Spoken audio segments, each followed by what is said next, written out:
Yes, mga kakyangkoy, tapos na tayo mag-gym. At ngayon, nagpa-flex tayo sa bahay. Kasi, kaya nagpa-flex ako, tinitignan ko lahat ng gains ko mula sa chest, back, shoulder, at tricep, bicep. At kitang-kita nyo naman mga kakyangkoy. Dati wala akong muscle, puro taba yung katawan ko. Kaya sinasabi ko sa inyo mga kakyangkoy, sipag at tiyaga lang.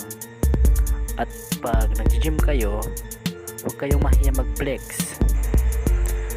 Iwasan nyo lang tumingin sa mata ng ibang tao para hindi nila isipin na mayabang kayo mga kakyangkoy.